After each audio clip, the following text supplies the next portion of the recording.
ಇಲ್ಲ, ಸಭೆ ನಿನ್ನೆನೆ ಮಾಡಿದ್ದೀವಿ ನಾವು. ಸಭೆ ನಿನ್ನೆನೆ ಮಾಡಿ ಅದು ಅದ್ರ ಬಗ್ಗೆ ಏನೇನು ಮುಂಜಾಗ್ರತೆ ಕ್ರಮಗಳು ತಗೊಳ್ಳೋದಕ್ಕೆ ಈಗಾಗಲೇ ನಮ್ಮ ಕಮಿಷನ್ ಅಲ್ಲಿಗೆ ಕಳಿಸ್ಕೊಟ್ಟಿದ್ದೆ. ಅವರು ಶಿವಮೊಗ್ಗ ಭೇಟಿ ಕೊಟ್ಟಿದ್ರು. ಭೇಟಿ 3 ದಿವಸದಿಂದನೇ ಭೇಟಿ ಕೊಟ್ಟು ಅಲ್ಲೆಲ್ಲ ಪರಿಶೀಲನೆ ಮಾಡಿ ಅವರಿಗೆ ಅಗತ್ಯ ಇರುವಂಥ ಎಲ್ಲ ಔಷಧ ಏನೇನು ಆಯಿಂಟ್ಮೆಂಟ್ಸು ಮತ್ತು ಎಲ್ಲ ಜಾಗೃತಿ ಮೂಡಿಸ್ಬೇಕು ಎಲ್ಲವನ್ನು ಕೂಡ ಮಾಡಿ ಬಂದಿದ್ದೀವಿ. ಅದೇನಂತ ಹೇಳಿದ್ರೆ ಅದು ಆ ಒಂದು ಕಾಯಿಲೆ ಲಕ್ಷಣಗಳು ಬಂದಿದ ತಕ್ಷಣ ನಾವು ಟ್ರೀಟ್ಮೆಂಟ್ ಶುರು ಮಾಡಿಬಿಡ್ಬೇಕು. ಅದರಿಂದ ಯಾರಿಗೆ ಜ್ವರ ಅಥವಾ ಆ ರೀತಿಯಾದಂಥ ಒಂದು ಲಕ್ಷಣಗಳು ಬಂದಿದ ತಕ್ಷಣವೇ ಅವರಿಗೆ ಆ ಭಾಗದಲ್ಲಿ ಎಲ್ಲಿ ಆ ಏರಿಯಾಗಳಲ್ಲಿ ಅವ್ರಿಗೆ ಕೂಡಲೇ ನಾವು ಚಿಕಿತ್ಸೆಯನ್ನು ಶುರು ಮಾಡಿಬಿಟ್ರೆ ಔಷಧಿ ಕೊಡುವಂಥದ್ದೆಲ್ಲ ಶುರು ಮಾಡಿದ್ರೆ ಆವಾಗ ನಿಯಂತ್ರಣದಲ್ಲಿ ಇರ್ತದೆ ಅಂತ ಎಲ್ಲ ಹೇಳಿದ್ದೀವಿ. ಅದರ ಬಗ್ಗೆ ನಾವು ಈಗ ಎಲ್ಲ ಕ್ರಮ ತಗೊಳ್ತಾ ಇದ್ದೀವಿ. ಸರ್, ಈಗ ನಾಳೆ ದೆಹಲಿ ಚಲೋ ವಿಚಾರದಲ್ಲಿ ಬಿಜೆಪಿ ಕೂಡ ದೊಡ್ಡ ಮಟ್ಟದಲ್ಲಿ ಟೀಕೆ ಮಾಡ್ತಾ ಇರುವಂಥದ್ದು, ಅಂದರೆ ಅದರ ತುರ್ತು ಅಗತ್ಯ ಈಗ ಕಾಣ್ತಾ ಇದೆ. ನೋಡಿ, ನಮಗೆ ಪ್ರತಿಯೊಂದರಲ್ಲೂ ಕೂಡ ಕೇಂದ್ರದಿಂದ ಅನ್ಯಾಯ ಆಗ್ತಾ ಇರ್ತಕ್ಕಂಥದ್ದು ಎದ್ದು ಕಾಣ್ತಾ ಇದೆ. ಬಜೆಟಿನ ಘೋಷಣೆಗಳು ಕೂಡ ನಮ್ಮ ರಾಜ್ಯಕ್ಕೆ ಅನುಷ್ಠಾನ ಆಗೋದಿಲ್ಲ. ಕೋರ್ಟ್ ಮಾತನ್ನು ಕೂಡ ಯಾವುದನ್ನು ಕೂಡ ಅವರು ಉಳಿಸ್ಕೊಳ್ತಾ ಇಲ್ಲ. ಮತ್ತು ಕೇವಲ ನಾವು ಇಷ್ಟು ಹಣ ಕೊಟ್ಟಿದ್ದೀವಿ, UPI ಇದ್ದಾಗ ಇಷ್ಟು ಬಂತು, NDA ಇದ್ದಾಗ ಇಷ್ಟು ಬಂತು. ನೋಡಿ, ಬಜೆಟ್ ಗಾತ್ರ ಬೆಳೀತಾನೆ ಇರ್ತದೆ. ಪ್ರತಿ 10 ವರ್ಷಕ್ಕೆ ಅದು ಪ್ರತಿ ವರ್ಷ ಬೆಳೀತಾ ಇರ್ತದೆ. 10%, 15%, 20% ಗ್ರೋತ್ ಆಗ್ತಾನೆ ಇರ್ತದೆ. 5 ವರ್ಷಕ್ಕೆ ಡಬಲ್ ಆಗಿ ಆಗ್ತದೆ ಯಾವುದೇ ಬಡ್ಜೆಟು. ಸೊ ನಾವು ಹೆಚ್ಚು ಅನುದಾನ ಕೊಡೋದಲ್ಲ, ನಮ್ಮ ಶೇರ್ ಎಷ್ಟಿದೆ ಅದು ಎಷ್ಟು ಕೊಡ್ತಾ ಇದ್ದೀರಾ, ಅದು ನಮ್ಮ ಪ್ರಶ್ನೆ. ಈಗ 10 ವರ್ಷದಿಂದ ನಮಗೆ ಎಷ್ಟು ಹಣ ಬರ್ತಾ ಇತ್ತು, ಇವಾಗ 10 ವರ್ಷದ ನಂತರ ನಮ್ಗೆ ಎಷ್ಟು ಹಣ ಬರ್ತಾ ಇದೆ, ನಮ್ಮ ಒಂದು ತೆರಿಗೆಯಲ್ಲಿರ್ಬೋದು, ಬೇರೆ ಕೇಂದ್ರದ ಪುರಸ್ಕೃತ ಯೋಜನೆಗಳಿರ್ಬೋದು, ಅದರ ಪ್ರಮಾಣ ಎಷ್ಟು ಕಮ್ಮಿ ಆಗಿದೆ. ಮತ್ತು ಬೇರೆ ರಾಜ್ಯಗಳಿಗೆ, ಈಗ ಗುಜರಾತ್ ರಾಜ್ಯ ಹೋಲಿಕೆ ಮಾಡಿದಾಗ ಅವ್ರದ್ದು ಯಾಕೆ ಹೆಚ್ಚಾಗ್ತದೆ, ನಮ್ಗೆ ಯಾಕೆ ಕಮ್ಮಿ ಆಗ್ತದೆ, ಇದು ಪ್ರಶ್ನೆಗಳು ಇವತ್ತು ನಾವು ಕೇಳ್ತಾ ಇರ್ತಕ್ಕಂಥದ್ದು.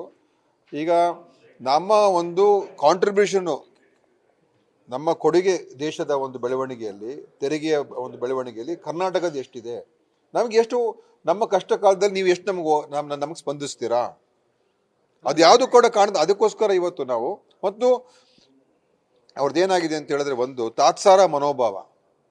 ಇವರು ನಾವು ಅವ್ರು ಏನಾದರೂ ಹೇಳ್ಕೊಳ್ಳಿ, ನಾವು ಮಾಡೇ ಮಾಡ್ತೀವಿ ಅಂತ ಅಹಂಕಾರದ ಒಂದು ವರ್ತನೆ ಕೇಂದ್ರದಾಗಿದೆ, ಮೋದಿ ಅವ್ರದ್ದಾಗಿದೆ. ನೋಡಿ, ಸಂಸದರು ಮತ್ತು BJPಯ ಎಲ್ಲ ಮುಖಂಡರು ನಮ್ಮನ್ನು ಟೀಕೆ ಮಾಡ್ತಾ ಇದ್ದಾರೆ ಇಲ್ಲಿ, ರಾಜ್ಯದ BJP ಮುಖಂಡರುಗಳು. ಆದರೆ ಕರ್ನಾಟಕಕ್ಕೆ ಅನ್ಯಾಯ ಆಗಿದೆ ಅಂತ ಹೋಗಿ ಕೇಂದ್ರದಲ್ಲಿ ಒತ್ತಡ ಹಾಕೋದಕ್ಕೆ ಇವರಿಗೆ ಧೈರ್ಯ ಇಲ್ಲ ಅಂತ ಹೇಳಿದ್ರೆ, ನಮ್ಮನ್ನು ಟೀಕೆ ಮಾಡ್ಕೊಂಡು ಏನು ಪ್ರಯೋಜನ, ನಮ್ಮನ್ನು ಟೀಕೆ ಮಾಡ್ಕೊಂಡು ಏನು ಉಪಯೋಗ. ನೀವು ನಮ್ಮ ಪರವಾಗಿ ಅಲ್ಲಿ ವಕಾಲತ್ ವಹಿಸಬೇಕು. ನಮ್ಮ ಕೇಂದ್ರದ ಫೈನಾನ್ಸ್ ಮಿನಿಸ್ಟ್ರೇ ನಮ್ಮ ಕರ್ನಾಟಕ ರಾಜ್ಯದ ಪ್ರತಿನಿಧಿ. ನೀವೆಲ್ಲ MP ಗಳಿದ್ದೀರಾ, 27 MP ಗಳಿದ್ದೀರಾ ಅಲ್ವಾ. ನೀವುಗಳು ನಮ್ಮ ಪರವಾಗಿ ಹೋರಾಟ ಮಾಡ್ಬೇಕು ತಾನೆ.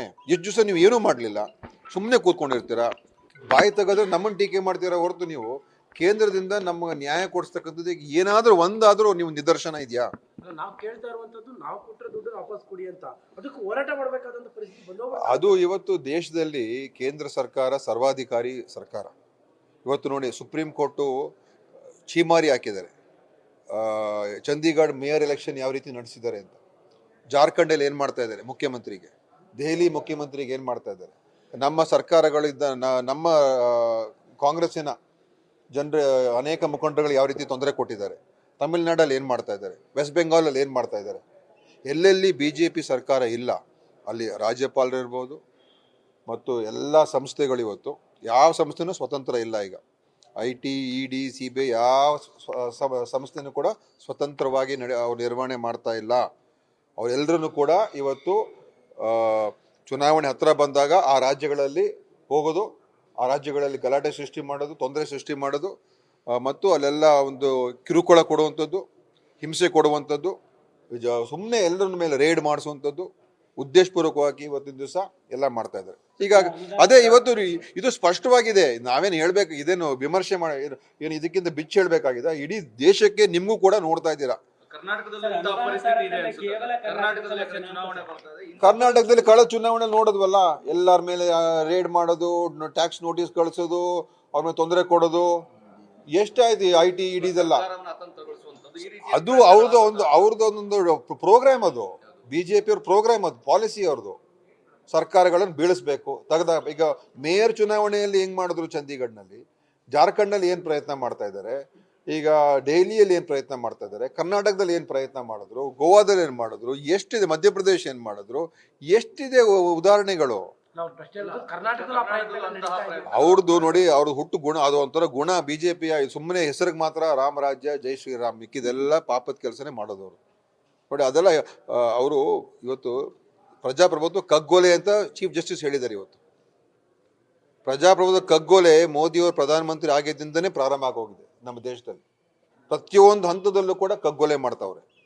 ನಿನ್ನೆ ಚೀಫ್ ಜಸ್ಟಿಸ್ ಹೇಳಿರುವಂಥದ್ದು ಒಂದು ಪ್ರಕರಣಕ್ಕೆ, ಈ ಥರ ನೂರಾರು ಪ್ರಕರಣಗಳಿದೆ. ದೇಶದಲ್ಲಿ ಪ್ರಜಾಪ್ರಭುತ್ವ ವ್ಯವಸ್ಥೆ ಕಗ್ಗೋಲೆ ಆಗ್ತಾ ಇರ್ತಕ್ಕಂಥದ್ದು. ಕೇರಳ ರಾಜ್ಯಪಾಲರ ವರ್ತನೆ ನೋಡಿ, ತಮಿಳುನಾಡು ರಾಜ್ಯಪಾಲರ ವರ್ತನೆ ನೋಡಿ, ಎಲ್ಲೆಲ್ಲಿ ವೆಸ್ಟ್ ಬೆಂಗಾಲ್ ರಾಜ್ಯಪಾಲರ ವರ್ತನೆ ನೋಡಿ. ಈ ಥರ ಅವರು ಸಂವಿಧಾನದ ಒಂದು ಸ್ವಾಯತ್ತತೆ ಸಂಸ್ಥೆಗಳನ್ನು ದುರುಪಯೋಗ ಪಡಿಸ್ಕೊಂಡು ನಮಗೆ ವಿರೋಧಿಗಳೇ ಇರಬಾರ್ದು, ವಿರೋಧಿಗಳೆಲ್ಲ ದಮನ ಆಗಬೇಕು, ಇಲ್ಲದೆ ಹೋದರೆ ಶರಣರಾಗಬೇಕು. ಎರಡರಲ್ಲಿ ಒಂದು ದಾರಿ ಅವ್ರಿಗೆ, ಅಥವಾ ನಿಮ್ಮನ್ನು ಮುಗಿಸ್ತೀವಿ, ಇಲ್ಲದವರು ನಮ್ಮ ಜೊತೆ ಸೇರ್ಕೊಳ್ಳಿ. ಈ ಥರದ ಒಂದು ಮಹಾರಾಷ್ಟ್ರದಲ್ಲಿ ಏನು ಮಾಡಿದ್ರು ನೀವು ನೋಡ್ತಾ ಇದ್ದೀರಾ. ಮೊನ್ನೆ ನೋಡಿ, ಮಹಾರಾಷ್ಟ್ರದ ಒಬ್ಬ MLA ಮುಖ್ಯಮಂತ್ರಿ ನನಗೆ ಕೋಟ್ಯಾಂತರ ರೂಪಾಯಿ ದುಡ್ಡು ಕೊಡಬೇಕು ಅಂತ ಅವ್ರ ಪಾರ್ಟಿ MLAನೇ ಹೇಳಿದ್ದಾರೆ ನಿನ್ನೆ. ಆ ಮುಖ್ಯಮಂತ್ರಿ ಏನಾದರೂ ಕ್ರಮ ತಗೊಳ್ತಾರ? ಏನಾದರೂ IT ED CBI ಹೋಗ್ತದ ಅವ್ರಿಗೆ ಹತ್ರ? ಏನಾದರೂ ಮಾಡ್ತಾ ಇದ್ದಾರ? ಸೊ ಇಷ್ಟೊಂದು ಅನ್ಯಾಯ ಆಗ್ತಾ ಇದೆ, ಇಷ್ಟೊಂದು ಅನ್ಯಾಯ ಆಗ್ತಾ ಇದೆ ದೇಶದಲ್ಲಿ. ಮತ್ತು ಸುಳ್ಳು ಸುಳ್ಳು ಸುಳ್ಳು ಪ್ರತಿ ಒಬ್ಬರನ್ನ ವೈಭವೀಕರಿಸಿ, ಏನೋ ಇವ್ರು ಒಬ್ರು ಇಲ್ದೇನೆ ಇನ್ನೇನೂ ಆಗೋದಿಲ್ಲ, ಇವ್ರು ಬರೋಕ್ಕೆ ಮುಂಚೆ ಈ ದೇಶ ಏನೂ ಇರಲಿಲ್ಲ ಅಂತ ಆ ರೀತಿ ಬಿಂಬಿಸಿ ಬಿಂಬಿಸಿ ಬಿಂಬಿಸಿ ಇವತ್ತು ಒಂದು ರೀತಿ ಜನರನ್ನು ಮರಳು ಮಾಡತಕ್ಕಂಥದ್ದು ಮತ್ತು ಕೋಮು ಒಂದು ಧಾರ್ಮಿಕ ಭಾವನೆಗಳನ್ನು ಉಪಯೋಗಿಸ್ಕೊಂಡು ಎಲ್ಲ ಕೆಟ್ಟ ಕೆಲಸ ಮಾಡ್ತಾ ಇರತಕ್ಕಂಥದ್ದು, ಸಂವಿಧಾನದ ವಿರುದ್ಧವಾದಂಥ ಕೆಲಸಗಳು ಇವತ್ತು ದೇಶದಲ್ಲಿ ನಡೀತಾ ಇದೆ. ಅದಕ್ಕೇನೆ ನಾವು ಇವತ್ತು ಅನಿವಾರ್ಯವಾಗಿ ಮುಖ್ಯಮಂತ್ರಿಗಳು ನಾವು ದೆಹಲಿಗೆ ಹೋಗಿ ಹೋರಾಟ ಮಾಡಲೇಬೇಕು. ಬರಗಾಲ ಬಂದಾಗ ₹1 ಕೊಡೋಕ್ಕೂ ಕೂಡ ಒಂದು ಮಾನವೀಯತೆ ಇಲ್ಲದೆ ಇರ್ತಕ್ಕಂಥ ಸರ್ಕಾರ, ಕೇಂದ್ರ ಸರ್ಕಾರ ಯಾವ ಮುಖ ಇಟ್ಕೊಂಡು ಯಡಿಯೂರಪ್ಪನವರು, ಅಶೋಕ್ನವರು, ವಿಜಯೇಂದ್ರ ಅವರು ಮಾತಾಡ್ತಾರೆ? ಯಾವ ಮುಖ ಇಟ್ಕೊಂಡು ಮಾತಾಡ್ತಾರೆ ಅವರು? ಈ ಅನಿವಾರ್ಯತೆ ಕೇವಲ ಕರ್ನಾಟಕದ ಅಂತ ಇಲ್ಲ ಎಲ್ಲ BJP ಏತರ ಸರ್ಕಾರಗಳ ಈ ಸಮಸ್ಯೆ ಇದು. ಎಲ್ಲಿ BJP ಇರೋದಿಲ್ಲ ಅಲ್ಲಿ ಈ ಥರದ ಒಂದು ಏನು ನಮ್ಮ ಒಕ್ಕೂಟದ ವ್ಯವಸ್ಥೆಗೆ ಧಕ್ಕೆ ಬರುವಂಥ ರೀತಿಯಲ್ಲಿ ಇವತ್ತಿನ ದಿವಸ ಕೆಲಸ ಮಾಡ್ತಾ ಇರ್ತಕ್ಕಂಥದ್ದು ಕೇಂದ್ರ ಸರ್ಕಾರ. ಒಕ್ಕೂಟ ವ್ಯವಸ್ಥೆ ಕೂಡ ಡಿಫರೆನ್ಸ್ ಕ್ರಿಯೇಟ್ ಆಗುತ್ತೆ ಅಂತ ಸರ್. ಒಕ್ಕೂಟ ವ್ಯವಸ್ಥೆ ಒಳಗಡೆ ಕೇಂದ್ರ ಸರ್ಕಾರವನ್ನ ಪ್ರತಿಭಟನೆ ಮಾಡೋದು ವಿಶ್ವಾಸದಲ್ಲಿ ನಡಿಬೇಕಾದ ಒಕ್ಕೂಟ ವ್ಯವಸ್ಥೆಗೂ ಧಕ್ಕೆ ಆಗುವಂತದ್ದೇ ಆಗುತ್ತೆ. ಹೌದು, ಈಗ ನೋಡಿ, ನಾವು ಇದ್ರಲ್ಲಿ ನಂಬಿಕೆ ಇಟ್ಕೊಂಡಿರ್ತಕ್ಕಂಥ, ನಮಗೆ ಅದಕ್ಕೋಸ್ಕರ ನಾವು ಪ್ರಜಾಪ್ರಭುತ್ವ ವ್ಯವಸ್ಥೆಯಲ್ಲಿ ಹೋರಾಟ ಮಾಡ್ತಾ ಇದ್ದೀವಿ, ದೆಹಲಿಗೆ ಹೋರಾಟ ಮಾಡ್ತಾ ಇದ್ದೀವಿ. ಹೋರಾಟದಿಂದ ಡಿಫರೆನ್ಸ್ ಕ್ರಿಯೇಟ್ ಆಗುತ್ತೆ. ಡಿಫರೆನ್ಸ್ ಅಂದ್ರೆ ಸುಮ್ಮನೆ ಇರಬೇಕಾ? ಮತ್ತೆ ನಮ್ಗೆ ಅನ್ಯಾಯ ಮಾಡಿಸ್ಕೊಂಡು ನಮ್ಗೆ ಇವತ್ತು ಅನ್ಯಾಯ ಆಗ್ತಾನೆ ಇರಬೇಕು. ನಾವು ಅದ್ರ ಬಗ್ಗೆ ಮಾತನಾಡಬಾರ್ದಾ ನಾವು? ಸಂಸದರು ಯಾವ ಕಾರಣಕ್ಕೆ ಕೇಳ್ತಾ ಇಲ್ಲ ಅಂತ ಅನ್ಸುತ್ತೆ ಸರ್? ಅಂದ್ರೆ ಅಲ್ಲಿ ಕೇಳುವಂತಹ ನೋಡಿ, ಅಂದ್ರೆ ಅವ್ರಿಗೆ ಅವ್ರ ಮುಂದೆ ನಿಂತ್ಕೊಂಡು ಮಾತಾಡೋಕ್ಕೂ ಕೂಡ ಧೈರ್ಯ ಇಲ್ಲ ಅಲ್ಲ ಅವ್ರಿಗೆ. ಮಾತಾಡಿದ್ರೆ ಅವ್ರನ್ನ ಮುಗಿಸ್ಬಿಡ್ತಾರೆ. BJP ಅವರಿಗೆ BJP ಮುಖಂಡರುಗಳಿಗೆ ಕೇಂದ್ರದ MP ನಮ್ಮ ಪ್ರಧಾನಮಂತ್ರಿ ಆಗಿರ್ಬೋದು, ಅದು ಕೇಂದ್ರದ ಮುಖಂಡರುಗಳಿಗೆ ಮಾತಾಡತಕ್ಕಂಥ ಧೈರ್ಯ ಇಲ್ಲ. ಯಾಕಂತ ಹೇಳಿದ್ರೆ ಏನಾದರೂ ಮಾತನಾಡಿದ್ರೆ ಅವರನ್ನೇ ಮುಗಿಸ್ಬಿಡ್ತಾರೆ. ಸೊ ಪಾಪ ಅವ್ರು ಏನು ಮಾಡ್ತಾರೆ, ಭಯಭೀತರಾಗಿ ನಮ್ಮ ಮೇಲೆ ಬೀಳ್ತಾರೆ ಹೊರತು ಅಲ್ಲಿ ಹೋಗಿ ಏನು ಕೂಡ ಮಾತಾಡೋಕ್ಕಾಗಲ್ಲ, ಏನು ಮಾತಾಡೋಕ್ಕಾಗಲ್ಲ. ಕಾಂಗ್ರೆಸ್ ಬಹಳಷ್ಟು ಬಾರಿ ದೇಶವನ್ನು ಹೊಡೆದ್ಬಿಟ್ಟಿದೆ, ಬಟ್ ಇನ್ನೂ ಹೊಡೆಯೋ ಮನಸ್ಥಿತಿ ಯಾರು ಹೊಡೆದಿರೋದು? ದೇಶವನ್ನು ಕಟ್ಟಿರೋರೇ ನಾವು ಸ್ವಾಮಿ. ಇವ್ರು ಯಾವಾಗ ದೇಶ ಕಟ್ಟಿದ್ರು? ಇವ್ರು ತ್ಯಾಗ ಮಾಡಿದ್ದಾರೆ. ಅಧಿಕಾರಕ್ಕೆ ಬಂದ ನಂತರ ಈಗ ಕಳೆದ ಒಂದು 15-20 ವರ್ಷದಿಂದ ವಾಜಪೇಯಿ ಅವರು ಪ್ರಧಾನಮಂತ್ರಿಗಳಾಗಿದ್ರು, ಈಗ ಇವರು ಪ್ರಧಾನಮಂತ್ರಿ ಆಗಿದ್ದಾರೆ. ಆಯ್ತಾ? ಯಾವಾಗ ದೇಶ ನಾವು ಹೊಡೆದಿದ್ದೇವೆ? ನಾವು ಪಾಕಿಸ್ತಾನವನ್ನು ಇಬ್ಬಾಗ ಮಾಡಿದವ್ರು ನಾವು. ನಮ್ಮ ದೇಶ ಒಗ್ಗಟ್ಟಾಗಿ ಒಂದಾಗಿ ನಾವು ಕೂಡಿಸ್ಕೊಂಡು ಅನೇಕ ಕಷ್ಟ ಕಾಲದಲ್ಲಿ ದೇಶವನ್ನು ನಾವು ಕಟ್ಟಿದ್ದೇವೆ, ಒಂದಾಗಿ ಸೇರಿಸ್ಕೊಂಡು ನಾವು ಈ ದೇಶವನ್ನು ಬೆಳೆಸಿದ್ದೇವೆ. ಅದರಿಂದ ಸುಮ್ಮನೆ ಈ ಥರ ದೇಶವನ್ನು ಹೊಡೆದಿರೋರು ಕಾಂಗ್ರೆಸ್ ಅಂತ ಹೆಂಗೆ ಹೇಳ್ಬಿಡ್ತಾರೆ ಅವರು? ಎಲ್ಲಿ ಹೊಡೆದೋಗಿದೆ? ನಮ್ಮ ದೇಶಕ್ಕೆ ಸಿಕ್ಕಿಮನ್ನು ಸೇರಿಸ್ಕೊಂಡು, ನಮ್ಮ ದೇಶಕ್ಕೆ ಎಲ್ಲ ಈಶಾನ್ಯ ರಾಜ್ಯಗಳನ್ನು ಸೇರಿಸ್ಕೊಂಡು ಎಲ್ಲರಲ್ಲೂ ಕೂಡ ಒಂದು ಒಕ್ಕೂಟದ ವ್ಯವಸ್ಥೆ ಬಗ್ಗೆ ಒಂದು ನಂಬಿಕೆ ಬರುವಂತ ರೀತಿಯಲ್ಲಿ ನಾವು ನಡ್ಕೊಂಡಿದ್ದೇವೆ. ಡಿ ಕೆ ಸುರೇಶ್ ಅವರ ಮಾತಿನ ಹಿನ್ನೆಲೆಯಲ್ಲಿ ಆ ಮಾತು ಈ ಕೆ ಸುರೇಶ್ ಅವ್ರು ಮಾತಾಡಿರ್ತಕ್ಕಂಥದ್ದು ನಾವು ಎಲ್ಲರೂ ಹೇಳಿದೀವಿ, ಆ ಥರ ಮಾತಾಡಬಾರ್ದು. ಆದರೆ ಅವ್ರ ಮಾತಿನ ಹಿನ್ನೆಲೆ ಏನಂತ ಹೇಳಿದ್ರೆ ಈ ಥರ ನಮ್ಗೆ ಅನ್ಯಾಯ ಆಗ್ತಾ ಇದಲ್ಲ ಅಂತ ಆ ಹಿನ್ನೆಲೆ ಹೇಳಿದ್ರೆ ಹೊರತು ಯಾರು ಕೂಡ ದೇಶ ಒಡಿಬೇಕು ಅಂತ ಏನು ಯಾರು ನಾವು ಒಪ್ಪುವುದಿಲ್ಲ. ಅದನ್ನ ಎಲ್ಲರೂ ಹೇಳಾಗಿದೆ, ಅದು ಸರಿ ಇಲ್ಲ ಅಂತ. ಅದು ಅಖಂಡ ಭಾರತವನ್ನ ಇಬ್ಬಾಗ ಮಾಡಿದ್ದು ಕಾಂಗ್ರೆಸ್. ಅದೇ ಮನಸ್ಥಿತಿನ ಕಾಂಗ್ರೆಸ್ ಎಲ್ಲಿದೆ ಇಬ್ಬಾಗ ಮಾಡಿರೋದು? ಯಾವಾಗ ಎಲ್ಲಿ ಇಬ್ಬಾಗ? ಪಾಕಿಸ್ತಾನ, ಬಾಂಗ್ಲಾದೇಶ ಇದೆಲ್ಲವನ್ನ ಅದನ್ನ ಕಾಂಗ್ರೆಸ್ ಇಬ್ಬಾಗ ಮಾಡಿದ್ರು. ನೋಡಿ, ಇವ್ರ ಇತಿಹಾಸದಲ್ಲಿ ದೇಶಕ್ಕೋಸ್ಕರ ಹೋರಾಟ ಮಾಡಿರುವಂತ ನಿದರ್ಶನ ಇದೆಯಾ ಹೇಳ್ಬಿಡ್ರಿ. ನಾವು 100 ತಪ್ಪು ಮಾಡಿದೀವೋ ಒಳ್ಳೇದು ಮಾಡಿದೀವೋ. ಸ್ವತಂತ್ರ ಹೋರಾಟದಲ್ಲಿ ನಮ್ಮ ಜನ ಮುಂದೆ ಇದ್ರು. ನೆಹರು ಅವರು, ಪಟೇಲ್ರು, ಮಹಾತ್ಮ ಗಾಂಧಿಯವರು ಎಲ್ಲರೂ ಮುಂದೆ ಇದ್ರಪ್ಪ ಸ್ವತಂತ್ರ ಹೋರಾಟದಲ್ಲಿ. ಅವ್ರು ಸರಿ ಮಾಡಿದ್ರು ತಪ್ಪು ಮಾಡಿದ್ರು ಬೇರೆ. ಇವ್ರ ಕಡೆ ಯಾರು ಒಬ್ಬರಾದ್ರು ಇದ್ರ ಅಲ್ಲಿ? ಇವರ ಹಿಂದೂ ಮಹಾಸಭಾದವ್ರು ಯಾರಿದ್ರು ಮುಂದ್ಗಡೆ ಅವತ್ತು? ಅವರು ಬ್ರಿಟಿಷ್ ಜೊತೆ ಸೇರ್ಕೊಂಡಿರೋರು ಇವರು. ನಾವು ಕ್ವಿಟ್ ಇಂಡಿಯಾ ಚಳವಳಿ ಮಾಡಿದಾಗ ಹಿಂದೂ ಮಹಾಸಭಾ ಮತ್ತು ಮುಸ್ಲಿಂ ಲೀಗ್ ಅವರು ಸೇರ್ಕೊಂಡು ಸರ್ಕಾರ ಮಾಡಿದ್ರು, ಬ್ರಿಟಿಷ್ಗೆ ಸಪೋರ್ಟ್ ಮಾಡಿದ್ರು. ಆಯ್ತಾ? ಬೀದಿಗಿಳಿದವ್ರು ಯಾರು? ಕಾಂಗ್ರೆಸ್ ಮತ್ತು ಬೇರೆ ಜನ. ಸೊ ದೇಶ ಇಬ್ಬಾಗ ಮಾಡಿದ್ ಬಿಡಿ. ನಮ್ಮ ದೇಶವನ್ನು ನಾವು ಯಾರನ್ನ ವಿರೋಧ ಮಾಡ್ತಾ ಇದ್ದೋ ಬ್ರಿಟಿಷರನ್ನ, ಅವ್ರ ಜೊತೆ ಸೇರ್ಕೊಂಡವರೇ ಹಿಂದೂ ಮಹಾಸಭಾ. ಇದೇ ಯಾರು ಶ್ಯಾಮಾ ಪ್ರಸಾದ್ ಮುಖರ್ಜಿ ಅವರು ಉಪಮುಖ್ಯಮಂತ್ರಿ ಆದರು ಬೆಂಗಾಲ್ನಲ್ಲಿ, ಮುಸ್ಲಿಂ ಪಕ್ಷದ ಜೊತೆ ಸೇರಿಸ್ಕೊಂಡು. ಅದು ಇತಿಹಾಸ. ಸೊ ನಾವು ಹೋರಾಟ ಮಾಡಿದ್ದೀವಿ. ಆ ಹೋರಾಟದಲ್ಲಿ ನಮಗೆ ಸಂಪೂರ್ಣ ಜಯ ಸಿಕ್ಲಿಲ್ವೋ, ನಮ್ಗೆ ಪಾರ್ಟಿಷನ್ ಮಾಡೋಕ್ಕೆ ತಡೆ ಹಿಡಿಯೋದಕ್ಕೆ ಆಯಿತು ಆಗಲೂ, ಅದು ಇತಿಹಾಸ. ಅದು ಆದರೆ ಇವರ ಕಾಂಟ್ರಿಬ್ಯೂಷನ್ ಏನು ಹೇಳಿ? ಮೋದಿ ಅವರ ಒಂದು ಹಿಂದೂ ಮಹಾಸಭಾದ, ಅವತ್ತಿನ ಹಿಂದೂ ಮಹಾಸಭಾ, ಇವತ್ತಿನ BJP ಜನಸಂಘನೆ ಅದೇ ಸೇಮ್ ಲೈನೇ. RSS ಅವ್ರು ಎಲ್ಲಿದ್ರು ಹೋರಾಟದಲ್ಲಿ? ಯಾರಾದರೂ RSSನ ಸರಸಂಘ ಚಾಲಕರು ಸ್ವತಂತ್ರ ಸಂಗ್ರಾಮದಲ್ಲಿ ಯಾವ ರೀತಿಯಾಗಿ ಹೋರಾಟ ಮಾಡಿದ್ರು ಅವರ ಮುಖ್ಯಸ್ಥರು? ಇದು ಇತಿಹಾಸ. ನಮ್ಮಲ್ಲಿ ಮಹಾತ್ಮ ಗಾಂಧಿ ತಪ್ಪು ಮಾಡಿದ್ರು ಅಂತ ಹೇಳ್ಕೊಳ್ಳಿ ಬಿಡಿ. ಮಹಾತ್ಮ ಗಾಂಧಿ ಅವ್ರು ಕೊಂದವ್ರು ಯಾರು ಕೊಂದಿದ್ರಪ್ಪ ಅವ್ರನ್ನ? ಈಗ ಭಗತ್ ಸಿಂಗ್ನ ಫೋಟೋ ಹಾಕೊಳ್ತಾರೆ BJP. ಭಗತ್ ಸಿಂಗ್ ಯಾವತ್ತಾದ್ರೂ ಕೂಡ ಹಿಂದೂ ಮಹಾಸಭಾದಲ್ಲಿ ಇದ್ರ? BJP ಪರ ಇದ್ರ? ಇಲ್ಲ. ನೇತಾಜಿ ಸುಭಾಷ್ ಚಂದ್ರ ಬೋಸ್ ಇವ್ರ ಪರ ಇದ್ರ? ಇಲ್ಲ. ಇವ್ರ ಪರ ಯಾರಿದ್ರು? ಇವ್ರ ಇತಿಹಾಸನೇ ಬೇರೆ. ಇವತ್ತು ಜನರ ಮುಂದೆ ನಾವೇ ದೇಶಭಕ್ತರು, ಇವ್ರು ಮೆಕ್ಕಿದವರೆಲ್ಲ ದೇಶದ್ರೋಹಿಗಳಂತ ಬಿಂಬಿಸುವಂಥದ್ದು ಇದು ದೇಶವನ್ನು ಒಡೆಯತಕ್ಕಂಥ ವಿಚಾರ. ಎಲ್ಲರೂ ದೇಶಭಕ್ತರೇ. ಅವರೇನು ದೇಶಭಕ್ತರು ಅಲ್ಲ ಅಂತ ನಾನು ಹೇಳೋದಿಲ್ಲ, ಅವರು ದೇಶಭಕ್ತರೇ. ಆದರೆ ಅವರ ಒಂದು ಪರಿಕಲ್ಪನೆಯಲ್ಲಿ ನಾವು ಮಾತ್ರ ದೇಶಭಕ್ತರು, ನಮ್ಮನ್ನು ವಿರೋಧ ಮಾಡೋರೆಲ್ಲ ದೇಶದ್ರೋಹಿಗಳು. ಇದು ದೇಶವನ್ನು ಒಡೆಯುವಂತ ಕೆಲಸ. ಇದು ಗ್ಯಾರಂಟಿ ಯೋಜನೆ ವಿಚಾರವಾಗಿ ಸಾಕಷ್ಟು ಗೊಂದಲ ಉಂಟಾಗ್ತಾ ಇದೆ. ನಿಮ್ಮ ಶಾಸಕರುಗಳೇ ಹೇಳ್ತಾ ಇದ್ದಾರೆ ಲೋಕಸಭಾ ಚುನಾವಣೆ ನಂತರ ಯಾರು ಹೇಳಿಲ್ಲ. ಒಬ್ಬರು ಬಾಲಕೃಷ್ಣ ಒಬ್ಬರು ಹೇಳಿದ್ರು. ಅವ್ರು ಏನಂತ ಹೇಳಿದ್ರೆ ಈ ಥರ ಅವರು ಹೇಳಿರುವಂಥ ರೀತಿ ಬೇರೆ. ಆದರೆ ನಾವೆಲ್ಲ CM ಇರ್ಬೋದು, ನಾನು ಹೇಳಿದ್ದೀನಿ, ಯಾವುದೇ ಕಾರಣಕ್ಕೂ ನಿಲ್ಲೋದಿಲ್ಲ. ಯಾಕಂದರೆ ನಮ್ಮ ಗ್ಯಾರಂಟಿ ಪದವನ್ನು ಈಗ ಹೈಜಾಕ್ ಮಾಡೋಕೆ ಹೊರಟಿರೋರು ಮೋದಿಯವರು 10 ವರ್ಷದ ನಂತರ.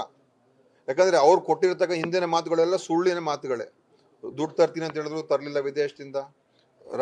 ರೈತರ ಒಂದು ಇನ್ಕಮ್ ಅಕೌಂಟ್ ಇಲ್ಲ, ರೈತರ ಒಂದು ಇನ್ಕಮ್ ಅನ್ನ ಡಬಲ್ ಮಾಡ್ತೀನಿ ಅಂತ ಹೇಳಿದ್ರು, ಮಾಡಲಿಲ್ಲ. 2 ಕೋಟಿ ಉದ್ಯೋಗ ತರ್ತೀನಿ ವರ್ಷಕ್ಕೆ ಅಂತ ಹೇಳಿದ್ರು, ಮಾಡಲಿಲ್ಲ. ಸೊ ಅವ್ರ ಸುಳ್ಳು ಗ್ಯಾರಂಟಿಗಳು ನಮ್ದಲ್ಲ. ನಮ್ದು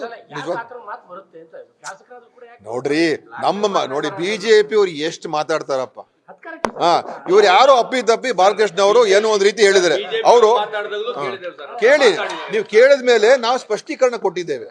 ನಾವು CM ಯಾರು ಅವ್ರು ನೋಡಿ, ಕೆಲವು ಇಂಡಿವಿಜುವಲ್ಸ್ ನೀವು 10 ಕ್ಯಾಮ್ರಾ ಮುಂದೆ ಯಾವಾಗಲೂ ಹೋಗಿದ ಕಡೆ ಎಲ್ಲ ಸಿಗ್ತಾ ಇರ್ತಾರೆ, ಏನೋ ಹೇಳಿರ್ತಾರೆ, ಆಯ್ತಾ. ಬಟ್ ಅಧಿಕೃತವಾಗಿ CM ಇರ್ಬೋದು, ಬೇರೆ ಡೆಪ್ಟಿ CM ಇರ್ಬೋದು, ನಾವೆಲ್ಲರೂ ಹೇಳಿದ್ವಿ, ಯಾವುದೇ ಕಾರಣಕ್ಕೂ ನಿಲ್ಲೋದಿಲ್ಲ. ಮತ್ತು ನಮ್ಮ ಟ್ರ್ಯಾಕ್ ರೆಕಾರ್ಡ್ ನೋಡಿಯಪ್ಪ, ಸಿದ್ದರಾಮಯ್ಯ ಅವ್ರ ಟ್ರ್ಯಾಕ್ ರೆಕಾರ್ಡ್ ನೋಡ್ರಿ. ಯಾವತ್ತಾದರೂ ಅವ್ರು ಏನಾದರೂ ಹೇಳಿದ ಮೇಲೆ ಮಾಡಿಲ್ವ? ಅವರು ಮಾಡಿದ್ದಾರೆ, ಮಾಡಿ ತೋರಿಸಿದ್ದಾರೆ. ಇವತ್ತು ಕೂಡ ನಾವು 8 ತಿಂಗಳಲ್ಲಿ ಎಲ್ಲ ಗ್ಯಾರಂಟಿ ಇಂಪ್ಲಿಮೆಂಟ್ ಮಾಡಿ ಜನರಿಗೆ ಮುಟ್ಟಿಸಿದ್ದೀವಿ. ನಮ್ಮ ಸರ್ಕಾರ ಈ 8 ತಿಂಗಳಲ್ಲಿ ಏನಾದರೂ ತಪ್ಪು ಮಾಡಿದ್ಯಾ? ನಮ್ಮ ತಪ್ಪೇನು? ಏನೂ ಇಲ್ಲ. ನಾವು ಹೇಳಿದ ಮಾತನ್ನು ಉಳಿಸ್ಕೊಂಡು ನಾವು ಕೆಲಸ ಮಾಡ್ತಾ ಇದ್ದೀವಿ. ಎಲ್ಲ ಮಂತ್ರಿಗಳು ಕೆಲಸ ಮಾಡ್ತಾ ಇದ್ದಾರೆ.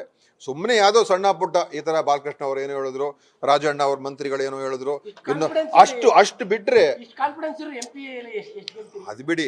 ಗೆಲ್ಲುವುದು ಬಿಡೋದು, ಗೆಲುವು ಸೋಲು ಅದು ಜನರ ಕೈಯಲ್ಲಿದೆ. ನಾನು ಹೇಳುವಂಥದ್ದು, ಕಾಂಗ್ರೆಸ್ಸಿನ ಸಿದ್ದರಾಮಯ್ಯ ಸರ್ಕಾರ ಬಂದ ಮೇಲೆ ನಾವೇನಾದ್ರೂ ತಪ್ಪು ಹೆಜ್ಜೆಗಳು ಇಟ್ಟಿದ್ದೀವಾ? ಏನ್ ಇಟ್ಟಿದ್ದೀವಿ? ಏನೂ ಇಲ್ಲ. ನಮಗೆ ನೋಡಿ, ನಮಗೆ ಕಾನ್ಫಿಡೆನ್ಸ್ ಇದೆ. ಯಾವ ರೀತಿ ಅಸೆಂಬ್ಲಿ ಎಲೆಕ್ಷನ್ ನಮ್ಗೆ ಒಳ್ಳೆ ರಿಸಲ್ಟ್ ಬಂತು, ಅದಕ್ಕಿಂತ ಒಳ್ಳೆ ರಿಸಲ್ಟ್ ಇದ್ರಲ್ಲಿ ಬರ್ತದೆ. ಯಾಕಂದ್ರೆ ಇಲ್ಲಿ ದೇಶದಲ್ಲಿ ಇವರೆಲ್ಲ ಈ ಹೇಳಿಕೆಗಳ ಮೇಲೆ ಏನೋ ಭ್ರಮೆಯಲ್ಲಿದ್ದಾರೆ ಇವತ್ತು. ರಾಮ ಮಂದಿರ ಕಟ್ಬಿಟ್ಟಿದ್ದೀವಿ, ನಮ್ಗೆ ಎಲ್ಲರೂ ವೋಟ್ ಹಾಕ್ಬಿಡ್ತಾರೆ ಅಂತ. ಅದೇ ಜನರ ಬದುಕಿನ ವಿಚಾರ ಏನಿದೆ, ಜನರ ಸಮಸ್ಯೆಗಳೇನಿದೆ, ಜನರ ಒಂದು ವಿಚಾರ, ಅದಕ್ಕೆ ಯಾವುದು ಹೋಗ್ತಾ ಇಲ್ಲ. ಎಲ್ಲ ನಾವು ಅದರಲ್ಲಿ ಗೆದ್ಬಿಡ್ಬೇಕು ನಾವು ಅಂತ ಹೇಳಿ ನಮ್ಗೆ 20 ಮೇಲೆ ಗೆಲ್ತೀವಿ ಅಂತ ನಮ್ಗೆ ಕಾನ್ಫಿಡೆನ್ಸ್ ಇದೆ. ಸಚಿವರುಗಳನ್ನ ಕಣಕ್ಕಿಳಿಸಬೇಕು ನೋಡಿ, ಏನ್ ಹೈಕಮಾಂಡ್ ತೀರ್ಮಾನ ಮಾಡ್ತಾರೆ ನಾವು ಅದಕ್ಕೆ ಫಾಲೋ ಮಾಡ್ತೀವಿ. ಹೈಕಮಾಂಡ್ ತೀರ್ಮಾನ ಅದು. ಹೈಕಮಾಂಡ್ ಅವರು ಇಂಥವ್ರು ನಿಂತ್ಕೋಬೇಕು ಅಂತ ಹೇಳಿದ್ರೆ ನಾವು ಹೈಕಮಾಂಡ್ ಅವ್ರು ಪಾಲಿಸಬೇಕು. ಚರ್ಚೆ ಅದೆಲ್ಲ ಆಂತರಿಕ ವಿಚಾರಗಳು. ಚರ್ಚೆ ಕೃಷ್ಣಬೈರೇಗೌಡರನ್ನ ಕಣಕ್ಕಿಳಿಸುವಂತ ಪ್ರಯೋಗ ಮಾಡಿದ್ರು. ಈ ಬಾರಿ 8ಕ್ಕೂ ಹೆಚ್ಚು ಸಚಿವರನ್ನ ಕಣಕ್ಕಿಳಿಸ್ತಾರೆ ಅನ್ನೋ ಒಂದು ಮಾತು. ಏನಾಗುತ್ತೆ ನೋಡೋಣ ಇನ್ನು. ಯಾಕಂದ್ರೆ ಎಲ್ಲ ಚರ್ಚೆಗಳಾಗ್ತಾ ಇದೆ. ಅದು ನಮ್ಮ ಪಕ್ಷದ ವರಿಷ್ಠರು ಏನ್ ತೀರ್ಮಾನ ಮಾಡ್ತಾರೆ ಅದ್ರ ಪ್ರಕಾರ ನಾವೆಲ್ಲ ನಡ್ಕೊಳ್ಬೇಕು. ಒಳ್ಳೆ ಬೆಳವಣಿಗೆ ತಮ್ಮ ಅಭಿಪ್ರಾಯದಲ್ಲಿ ಇದು ಏನ್ ತಪ್ಪು? ಯಾಕೆ ಮಾಡಬಾರ್ದು? ಅದೇನ್ ತಪ್ಪೇನಿಲ್ಲ.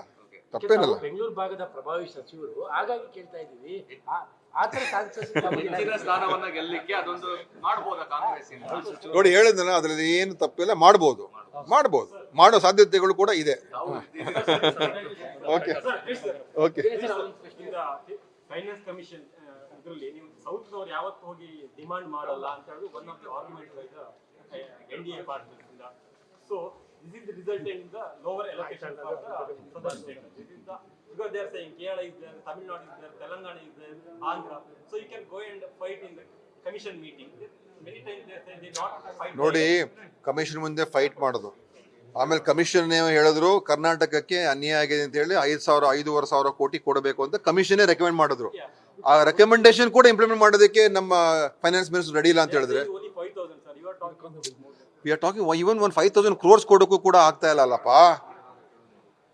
ಮತ್ತೆ ಅದರ್ ಈಗ ಗೌರ್ಮೆಂಟ್ ಆಫ್ ಇಂಡಿಯಾ ಏನ್ ಮಾಡ್ತಾ ಇದೆ ಗೊತ್ತಾ? ಈಗ ಟ್ಯಾಕ್ಸ್ ಅನ್ನ ತಗೊಂಡ್ರೆ ರಾಜ್ಯಗಳಿಗೆ ವಾಪಸ್ ಕೊಡಬೇಕು. ಟ್ಯಾಕ್ಸ್ ಕಲೆಕ್ಟ್ ಮಾಡೋದೇ ಕಮ್ಮಿ ಮಾಡಿಕೊಂಡು ಎಲ್ಲ ಸೆಸ್ಸು ಸರ್ಚಾರ್ಜ್ ಮಾಡಿಕೊಂಡು ಅದು ಯಾರು ಕೊಡಬೇಕಾಗಿಲ್ಲ. ಅದರಲ್ಲಿ ಅವರು ಬಹಳಷ್ಟು ವೃದ್ಧಿ ಮಾಡ್ಕೊಂಡ್ಬಿಟ್ಟಿದ್ದಾರೆ. ಸೊ ಅದು ಅವ್ರಿಗೂ ಸೇರ್ತಾ ಇದೆ ಹೊರತು ಯಾವ ರಾಜ್ಯಕ್ಕೂ ಕೊಡಬೇಕಾಗಿಲ್ಲ. So that is a problem. News first, ನಿರ್ಭೀತಿಯಿಂದ ನಿಮ್ಮ ಪರವಾಗಿ.